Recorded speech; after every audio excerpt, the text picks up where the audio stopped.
Chapter 6, Dinosaur Valley. Annie, look at this, Jack called. Look at what I found. Annie had gone up the hilltop. She was busy picking a flower from the magnolia tree. Annie, look, a medallion. But Annie wasn't paying attention to Jack. She was staring at something on the other side of the hill. Oh, wow, she said. Annie?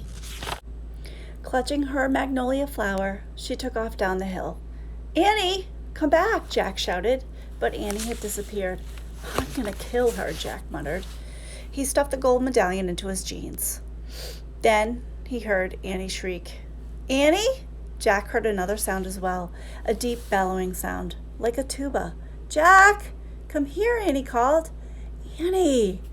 Jack grabbed his backpack and raced up the hill. When he got to the top, he gasped. The valley below was filled with nests, big nests made out of mud, and the nests were filled with tiny dinosaurs. Annie was crouching next to one of the nests, and standing over her was a gigantic duck-billed dinosaur. Don't move! Don't panic, said Jack. He stepped slowly down the hill toward Annie. The huge dinosaur was towering above Annie, waving her arms, making a tuba sound. Jack stopped. He didn't want to get too close. He knelt on the ground. Okay, move toward me. Slowly, he said. Annie started to stand up. Don't stand. Crawl, said Jack. Clutching her flower, Annie crawled toward Jack. The duck-billed dinosaur followed her, still bellowing. Annie froze. Keep going, Jack said softly. Annie started crawling again. Jack inched further down the hill until he was just about an arm's distance from Annie. He reached out. He grabbed her hand. He pulled Annie toward him. Stay down, he said. He crouched next to her. Bow your head and pretend to chew. Chew? Yes, I read that's what you do if a mean dog comes at you. She's no dog, Jack, said Annie. Just chew, said Jack. Jack and Annie both bowed their heads, and they pretended to chew. Soon the dinosaur grew quiet. Jack raised his head. I don't think she's mad anymore, he said. Thanks, Jack, for saving me, said Annie.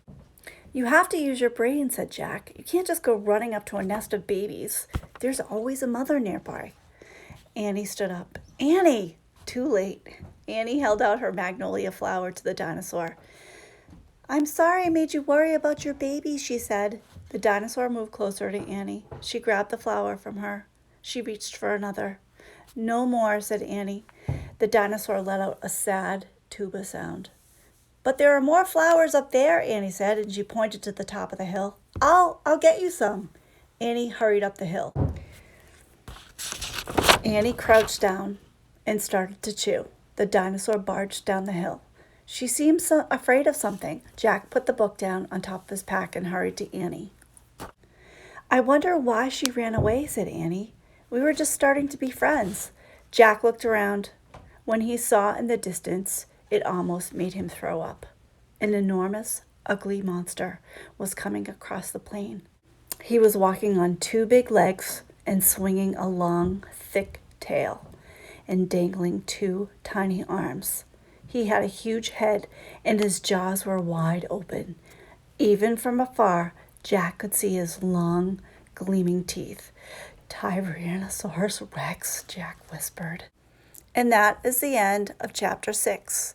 We're going to move on next to Chapter 7, and that's called Ready, Set, Go. Chapter 7, Ready, Set, Go. Run, Annie, run, cried Jack. To the treehouse. They dashed down the hill together, through the tall grass, through the ferns, past the pterodon, right to the rope ladder. They scrambled up. Seconds later, they tumbled into the treehouse. Annie leapt to the window. He's going away, she said, panting. Jack pushes his glasses into place. He looked through the window with her. The T-Rex was wandering off, but then the monster stopped and turned around. Duck, said Jack. The two of them hunched down. After a long moment, they raised their heads, peeking out again. Coast clear, said Jack. Yay, whispered Annie. We have to get out of here, said Jack. You made a wish before, said Annie. I wish I could go back to Frog Creek, said Jack. Nothing happened. I wish Wait, you were looking at the picture in the dinosaur book, remember? The dinosaur book. Oh, I left that book in my pack on the hill. I have to go back. Forget it, said Annie. I can't, said Jack. The book doesn't belong to us. Plus, my notebook's in my pack with all my notes. Hurry, said Annie. Jack hurried down the rope ladder. He leapt to the ground. He raced past the pteranodon, through the ferns and all the tall grass, up the hill. He looked down. There was his pack, lying on the ground.